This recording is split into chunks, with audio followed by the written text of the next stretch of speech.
শুভ সন্ধ্যা বন্ধুরা। আজ হলো 7 জানুয়ারি বুধবার।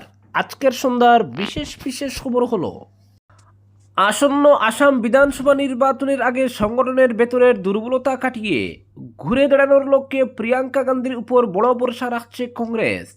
দলের শীর্ষ নেতৃত্বের ধারণা, আসাম কংগ্রেসে এখনও এমন কিছু নিষ্ক্রিয় নেটওয়ার্ক বা অভ্যন্তরীণ প্রভাব রয়ে গিয়েছে যাদের মাধ্যমে বিজেপিতে যোগ দেওয়া মুখ্যমন্ত্রী হিমন্ত বিশ্ব শর্মার ছায়া প্রভাবিত করছে দলীয় সিদ্ধান্ত ও সংগঠনকে। এই প্রেক্ষিতেই প্রিয়াঙ্কার সক্রিয় ভূমিকা সেই প্রভাব ভাঙতে পারে বলে আশাবাদী কংগ্রেস। আগের বিধানসভা ভোটে প্রকাশ্যে খুব বেশি না থাকলেও নেপথ্যে প্রিয়াঙ্কা গান্ধী আসামে গুরুত্বপূর্ণ ভূমিকা পালন করেছিলেন। সেই সময় রাজ্যের সিনিয়র অবজারভার ছিলেন ভূপেশ বাঘেল। কংগ্রেসের অন্দরের মতে প্রিয়াঙ্কার দৃঢ় নেতৃত্ব, স্পষ্ট কৌশল ও কর্মীদের সঙ্গে সরাসরি যোগাযোগের ক্ষমতা সংগঠনে নতুন প্রাণ ফেরাতে পারে। বিশেষ করে হিমন্ত বিশ্ব শর্মার দল ত্যাগের পর যে গোপন প্রভাব রয়ে গিয়েছে বলে দলের একাংশ মনে করছে, তা মোকাবিলায় প্রিয়াঙ্কা গান্ধীর হস্তক্ষেপ কার্যকর হতে পারে। রাজনৈতিক সমীকরণও আসামকে কংগ্রেসের কাছে বিশেষ গুরুত্বপূর্ণ করে তুলেছে।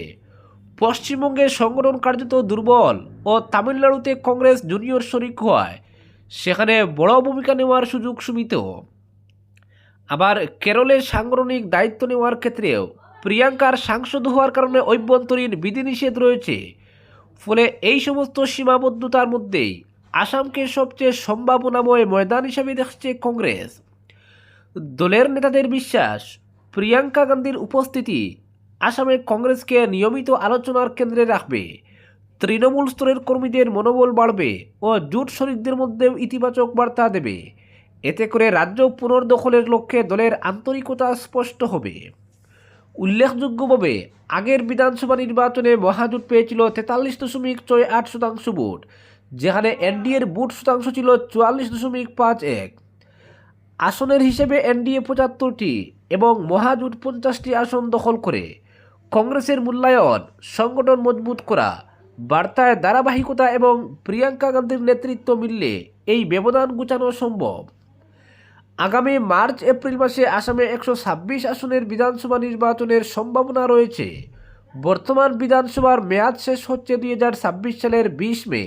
2021 সালের ভোটে জিতে দ্বিতীয়বার রাজ্যে সরকার গঠন করে এনডিএ, মুখ্যমন্ত্রী হন হিমন্ত। সেই রাজনৈতিক বাস্তবতার মাঝেই এবার আসামে নতুন করে লড়াইয়ের রণকৌশল সাজাচ্ছে কংগ্রেস। অপরদিকে 26-এর বিধানসভা নির্বাচনের আগে স্পেশাল রিভিশন পর্বে প্রকাশিত খসড়া ভোটার তালিকাকে ঘিরে গুরুতর অনিয়মের অভিযোগ এনে দেশের নির্বাচন কমিশনার প্রধান জ্ঞানেশ কুমারকে চিঠি লিখলেন আসাম বিধানসভার বিরোধী দলনেতা দেবব্রত শইকিয়া। চিঠিতে তিনি দাবি করেছেন, সমস্ত অভিযোগ যাচাই ও নিষ্পত্তি না হওয়া পর্যন্ত চূড়ান্ত ভোটার তালিকা প্রকাশ স্থগিত রাখা হোক। কারণ বর্তমান খসড়া তালিকা গোটা নির্বাচন প্রক্রিয়ার স্বচ্ছতা ও বিশ্বাসযোগ্যতাকে প্রশ্নের মুখে ঠেলে দিয়েছে। যদিও বিরোধীদের অভিযোগের জবাবে মুখ্যমন্ত্রী হিমন্ত বিশ্ব শর্মা বলছেন, ভোটার তালিকায় নাম সংযোজন, বাদ দেওয়া বা সংশোধনের জন্য নির্দিষ্ট পদ্ধতি রয়েছে। তার বক্তব্য, যাদের সত্যিকারের আপত্তি আছে তারা ফর্ম 6, 7 ও 8 জমা দিয়ে সংশোধনের আবেদন করুন। অপরদিকে রাস্তা নির্মাণ না হলে পিংতলে বুট বয়কটের ডাক। রাস্তা নির্মাণ করা না হলে বুট বয়কট করবেন পিংতল গ্রামের ক্ষুব্ধ জনগণ। গ্রামের 5 শতাধিক জনতা এ মর্মে এক বিশাল প্রতিবাদী মিছিল বের করে জানিয়ে দেন, রাজ্য বিধানসভা নির্বাচনের আগে গ্রামের রাস্তা নির্মাণ করে না দিলে তারা বুট বয়কট করবেন। এদিন গ্রামের ক্ষুব্ধ জনগণ পিংতল গ্রাম থেকে এক বিশাল প্রতিবাদী মিছিল বের করে ধর্মী ভুবন্ডর পূর্ত সড়ক পর্যন্ত এলাকা পরিক্রমা করেন। এদিন প্রতিবাদী মিছিল চলাকালে তারা তীব্র ভাষায় স্লোগান দিয়ে জানিয়ে দেন, ভোটের আগে রাস্তা নির্মাণ করে না দিলে তারা বুট বয়কট করবেন। গ্রামবাসীর পক্ষে শঙ্কর রায়, পূজা ওরাং, অমর ভূমিজ, শ্যামল ভূমিজ, বিশ্বনাথ, প্রদীপ হাজাম, তুলসী ওরাং, শিলা ভূমিজ ও রাজেশ তাঁতি বলেন, স্বাধীনতার সময় থেকে তারা এই গ্রামে বসবাস করছেন, কিন্তু আজও কোনো জনপ্রতিনিধি গ্রামের রাস্তা নির্মাণ করে না দেওয়ায় ভুবন্ডর দ্বিতীয় খণ্ড এবং পিংতল ফরেস্ট ভিলেজ গ্রামের 5,000 জনগণ প্রচণ্ড অসুবিধার সম্মুখীন। অপরদিকে ফুটপাত দখল ও নোংরা নাখাল নিলামবাজার মাছ বাজার চরম দুর্ভোগে জনজীবন। নিলামবাজার মাছ বাজার ও ৮ নং জাতীয় সড়ক সংলগ্ন এলাকায় দীর্ঘদিন ধরে চলা ফুটপাত দখল, অবৈধ যানবাহন পার্কিং ও নোংরা আবর্জনার কারণে জনজীবন কার্যত বিপর্যস্ত হয়ে পড়েছে। স্কুল কলেজ পড়ুয়া, নিত্যযাত্রী, পথচারী থেকে শুরু করে সাধারণ ক্রেতা বিক্রেতা সকলেই চরম দুর্ভোগের শিকার হচ্ছেন বলে গুরুতর অভিযোগ তুলেছেন বাজারের একাংশ মৎস্য ব্যবসায়ী ও ব্যবসায়ী সংগঠন।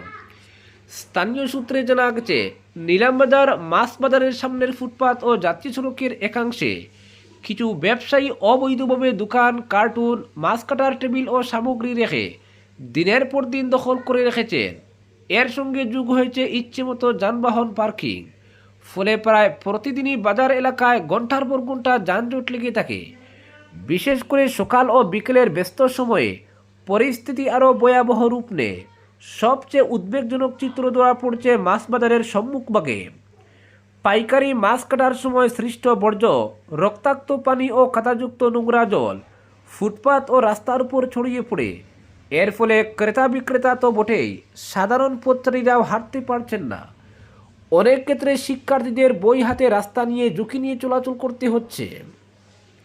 স্থানীয় বাসিন্দাদের অভিযোগ, দুর্ঘটনার আশঙ্কা দিন দিন বাড়লেও প্রশাসনের পক্ষ থেকে কার্যকর কোনো ব্যবস্থা নেওয়া হচ্ছে না। এছাড়াও বাজারের ভেতরের অলিগলি ও ফুটপাতে অবৈধ কার্টুন, পলিথিন, পচা মাছের উচ্ছিষ্ট ও অন্যান্য আবর্জনা স্তূপ। বাজার কমিটির অভিযোগ, নির্দিষ্ট কিছু অসাধু ব্যবসায়ীর অবহেলার কারণেই এই পরিস্থিতির সৃষ্টি হয়েছে।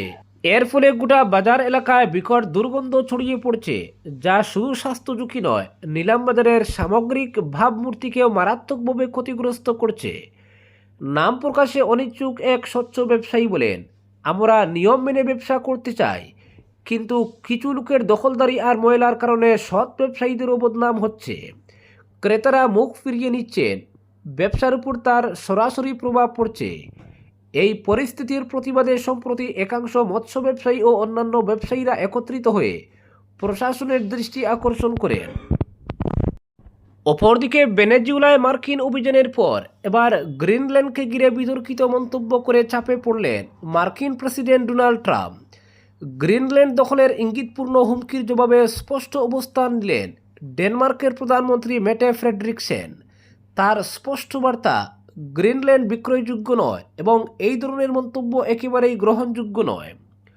সম্প্রতি একটি আন্তর্জাতিক পত্রিকাকে দেওয়া সাক্ষাৎকারে ট্রাম্প দাবি করেন, জাতীয় নিরাপত্তার স্বার্থে আমেরিকার গ্রিনল্যান্ড দখল প্রয়োজন। তার বক্তব্য, গ্রিনল্যান্ডের আশেপাশের জলপথে রুশ ও চীনা জাহাজের উপস্থিতি বাড়ছে, যা আমেরিকার নিরাপত্তার জন্য উদ্বেগের বিষয়। সেই কারণেই এই অঞ্চলের উপর নিয়ন্ত্রণ কায়েম করা দরকার বলে মন্তব্য করেন তিনি। এই বক্তব্যের তীব্র প্রতিবাদ জানিয়ে মেটে ফ্রেডরিকসেন বলেন, আমেরিকা গ্রিনল্যান্ড দখল করবে এমন কথা বলার কোনো অর্থই হয় না।